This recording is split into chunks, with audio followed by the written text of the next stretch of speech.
Muchas gracias, muy buenos días. Gracias por la invitación. Es un honor para nosotros estar aquí. Quiero agradecer también a quienes nos acompañan, que han sido presentados, y agregar que también está el senador Alejandro Encinas, que en su calidad de diputado constituyente ha contribuido de manera muy notable para lograr este documento, el documento que hoy estamos comentando aquí. La primera constitución de la Ciudad de México es de lo que estamos hablando. Es el primer documento fundacional jurídico de la era moderna de nuestra capital, de la capital de la República. Un ejercicio plural, un ejercicio de convocatoria amplia, de discusión extensa, en donde se han escuchado a todas las fuerzas políticas. Un documento aprobado con el consenso de todas estas fuerzas políticas, y un documento, diría yo, de avanzada, un documento moderno que quiere compartir con el mundo, que quiere compartir con las demás ciudades las experiencias obtenidas de este debate en el avance sustancial de derechos ciudadanos, de derechos, sobre todo del derecho a la ciudad, que esa es una parte fundamental. Hoy, en el tema que nos ocupa, a reserva de lo que comenten los expositores que nos acompañan, diría yo que la Ciudad de México ha dado un paso sustancial, fundamental, en la protección y, por supuesto, en el soporte jurídico de los derechos de los pueblos indígenas. Ha dado un paso muy importante en la coordinación y, por supuesto, también en la observación de lo que ha discutido y ha aprobado en su momento Naciones Unidas. Ha incorporado a su texto la declaración que reconoce, que protege y que aborda el tema de los pueblos indígenas desde el documento fundacional mismo de la ciudad. Entonces, en este documento hay 18 artículos que de manera coordinada, que de manera sincronizada, van dando sustento y soporte a todo lo que implica la regulación indígena de la Ciudad de México. Es, me parece, que un referente, porque se abordan los temas sustanciales desde la declaración misma de ser un pueblo pluricultural, plurilingüe, pluriétnico, hasta llegar a la protección de salud, a los referentes de educación, a la participación, a la consulta, a todos y cada uno de los mecanismos que los pueblos indígenas han reclamado y que ha sido una lucha permanente. Entonces, esta sincronización normativa con Naciones Unidas me parece que es absolutamente relevante. Yo dejaría ahí esta introducción. Mi nombre es Andrés Carreón, vengo de México, de la Ciudad de México, del periódico Más por Más. Quiero preguntarle al jefe de gobierno hasta dónde le darán las fuerzas para defender esta Constitución. ¿Cuál es su límite? Y en este sentido, que digamos aquí hay colegas de medios internacionales que explicar un poquito brevemente, si usted así lo desea, de qué se está defendiendo la Constitución. O sea, si tiene tantos beneficios, ¿de qué se le defiende? Por favor, gracias.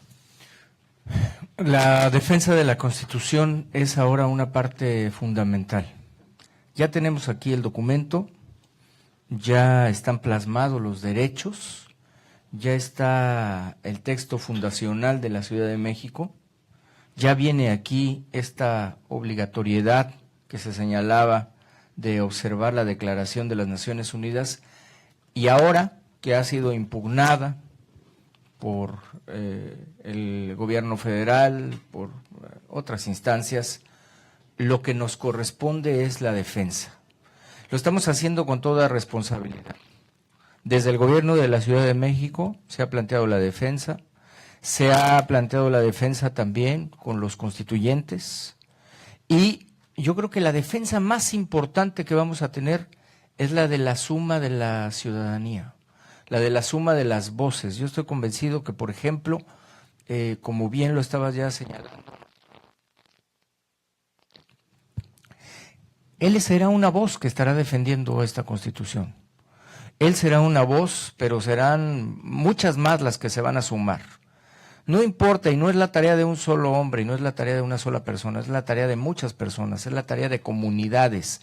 Hoy los hombres del campo también nos acaban de refrendar ayer con la voz del líder de la Secretaría del Sindicato Mundial para defender a la Constitución de la Ciudad de México, la voz de los trabajadores, la voz de las mujeres, la voz de los derechos de los niños, de las niñas, todo lo que está planteado en este documento, que no ha hecho otra cosa más que recoger las aspiraciones planteadas en la fuerza de la fe de construir un documento jurídico real, tangible, como ha sido la Constitución. Y yo estoy seguro que con todas estas voces calificadas, con todas estas tareas, con nuestra secretaria Rosa Isela, Evangelina Hernández, que estamos aquí haciendo este trabajo hoy de difusión y con el apoyo de Naciones Unidas para que se conozca, irá cobrando cada vez más fuerza. Se comenta, hemos recibido felicitaciones de CEPAL, hemos recibido felicitaciones de diversos países, ayer la vicepresidenta de República Dominicana, y así se van sumando voces que no pueden estar equivocadas. Hará su labor la Suprema Corte y nosotros seremos respetuosos, pero esta defensa es una defensa por algo que se ha construido con el consenso de la ciudad y seguramente la propia ciudad la va a defender. No habrá límite. Este es un trabajo, mientras nos dure la vida tendremos que seguir haciendo la defensa. Muchas gracias a ambos. Sí, por favor. ¿Qué tal? Ilich Valdés, de Grupo Milenio, también de la Ciudad de México, medio nacional. Jefe de gobierno, preguntarle, estas plataformas como la ONU, como ir con otros a otros países y presentar la Constitución, estas plataformas, más allá de que ustedes la presenten, ¿podrá incidir en la resolución de los ministros? ¿Podrá incidir también en la federación, una federación que ha visto agotada o que busca agotar hasta todo momento lo que se puede hacer? Más de 39 artículos de 71 que tiene la Constitución han sido impugnados, en algunos incisos, incluso algunos, unos en controversias, otros más en acciones. ¿Ustedes están preparados para que todo esto pueda salir adelante? Sobre todo que empiezan las reuniones con los ministros de la Suprema Corte, y esto que ocurre aquí en la ONU para ustedes les permitirá salir a otras plataformas más allá, incluso llegar a organismos internacionales jurídicos también. Se han estado planteando diversas entrevistas con los ministros de la Suprema Corte. El senador Alejandro Encinas ha solicitado entrevista a don Porfirio Muñoz Ledo, la Consejería Jurídica del Gobierno de la Ciudad de México. He pedido yo ya la entrevista directa también con el ministro presidente de la Corte. Pero más allá de esto, es una voz de colectivos en la ciudad. Colectivos que, decía yo, están en los trabajadores, están en el campo, están en los pueblos originarios, están en las comunidades en situación de vulnerabilidad, están en toda esta gente que está diciendo, estos son nuestros derechos, no los toquen, no los muevan. Yo entiendo que puede haber algunos puntos para afinar desde la óptica jurídica, pero no la esencia de la Constitución. Yo creo que la Ciudad de México ya ha ganado, eso ya no se lo van a quitar, eso ya no se lo puede quitar nadie. Nuestra reforma política está consolidada. Ahora, este documento fundacional, así es como se muestra la Ciudad de México. Es por eso que tiene sus características particulares. Bien se estaba comentando ya. Yo estoy seguro que habrá muchas voces que estarán sumadas en esta defensa en muchas plataformas. Aquí se defiende la juventud, se defiende la innovación, se defiende la educación, la salud. No puede ser que esté equivocada una comunidad como lo es la de la Ciudad de México, como es todos los hombres y mujeres que participaron en la construcción de este documento. Muchas gracias. ¿Alguien más? Sí, por favor. Sí, Liliana Vargas de Oaxaca, de Notimia. A mí me gustaría preguntarle al doctor Mancera 3 preguntas. Uno, si este documento ya aprobado, el marco jurídico político que va a regir la Ciudad de México, ¿cómo se pretende implementar, sobre todo en cada ley o en cada acción que se está proponiendo, implica presupuestos? Y sabiendo que ahorita la Ciudad de México, en todo el país, ha habido recortes presupuestales para la atención a los pueblos indígenas, y sabiendo que la CDI, como la institución rectora, ejecutora de las políticas en materia indígena, ha tenido una reducción más del 50%. ¿Cómo se pretende cubrir entonces esto con la implementación de la Constitución?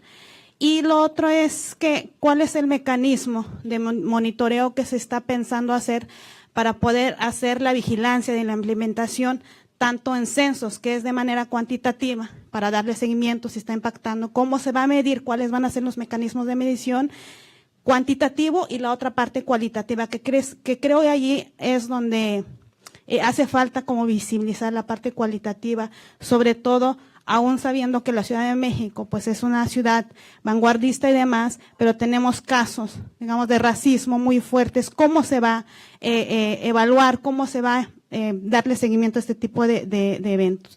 La otra cosa es la transversalización, digamos, si bien es un mandato, ¿cómo se pretende aterrizar esta Constitución en los mandatos de todas las instituciones que rige la Ciudad de México? Eso es todo. Gracias. Con mucho gusto. Primero, el presupuesto en esta materia, como en las materias de atención de grupos en situación de vulnerabilidad, son transversales. Entonces, si hoy hiciéramos un recuento de lo que coordina o de lo que lleva a cabo la responsabilidad que tiene la secretaria Rosa Isela Rodríguez, estaríamos viendo cómo se vincula con otras áreas. Es decir, nuestro presupuesto tiene que estar transversalizado para que pueda incidir en educación. No va a estar concentrado en una sola área, sino hay un área rectora que tiene la comunicación directa, pero esa área tiene que encontrar soporte en educación, y ahí habrá una parte destinada en materia de inclusión, que eso es lo más importante. Hoy la Ciudad de México tiene salud para cualquier persona que esté en la ciudad, pero a veces no lo saben, y los pueblos indígenas no lo conocen, y tenemos que informar y tenemos que decirles que hay inclusión en la ciudad. Entonces, ese presupuesto también es para ellos. Eso es lo que nosotros tenemos que visualizar.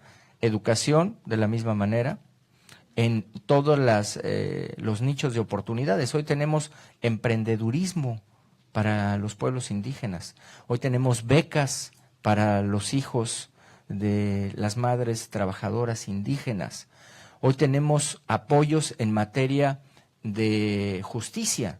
Hemos hecho varias preliberaciones ya de indígenas que estaban privados de su libertad, y todo ese presupuesto pues se va dispersando de manera transversal, por lo que no habría una sola cifra, sino al contrario. Yo diría que son varios cientos de millones los que se van a destinar ahí de una manera transversal. ¿Cómo vamos a llevar a cabo esto? Bueno, primero, es una armonización de normas. Lo que está ordenando la Constitución son 18 artículos los que están tocando esta materia, 18 disposiciones que tienen que ver con salud, educación, economía, planeación, respeto de tradiciones, inclusión en todos los procesos de consulta, derechos para hacer valer desde el propio mecanismo de la Constitución sus planteamientos. Todo esto tiene que ser armonizado, obviamente, en el Congreso local, en el Congreso que será el Congreso de la Ciudad de México. Y se están planteando en las propias disposiciones mecanismos de vigilancia, consejos, etcétera. No olvidemos que la Ciudad de México llevó a cabo una gran encuesta de discriminación, en donde repetiremos este ejercicio, y el dato revelador fue que había una gran discriminación hacia los pueblos indígenas. Entonces, es donde nosotros estaremos haciendo un énfasis puntual. Muchas gracias. Simplemente reiterar nuestro agradecimiento para esta importante oportunidad, esta ventana de comunicación, esta estancia en Naciones Unidas. Verdaderamente es una oportunidad relevante para compartir, para platicar lo que ha sido este ejercicio, un ejercicio de ciudadanía, un ejercicio de política, un ejercicio de construcción de consensos y de un documento final que, reitero, es fundacional desde el punto de vista de la era que estamos planteando de esta época moderna de la Ciudad de México, que quiere compartir con todos los demás pueblos y que quiere compartir con todas las demás ciudades. Ojalá de aquí se logre dispersar, como bien ya se estaba comentando, a todos los rincones y logremos que se materialicen estos derechos en el terreno de lo fáctico, en el terreno del día a día. Eso será el trabajo que ahora nos corresponde llevar a cabo. Por lo pronto, en este aniversario dejamos constancia de esto que voy a leer muy rápido, que es la parte final del artículo 57, Ciudad Pluricultural, Derechos de los Pueblos Indígenas en la Ciudad de México, la Constitución Política de los Estados Unidos Mexicanos, la Declaración de las Naciones Unidas sobre los Derechos de los Pueblos Indígenas y otros instrumentos jurídicos internacionales de los que México es parte, serán de observancia obligatoria en la Ciudad de México. Ahí está el punto. Muchas gracias.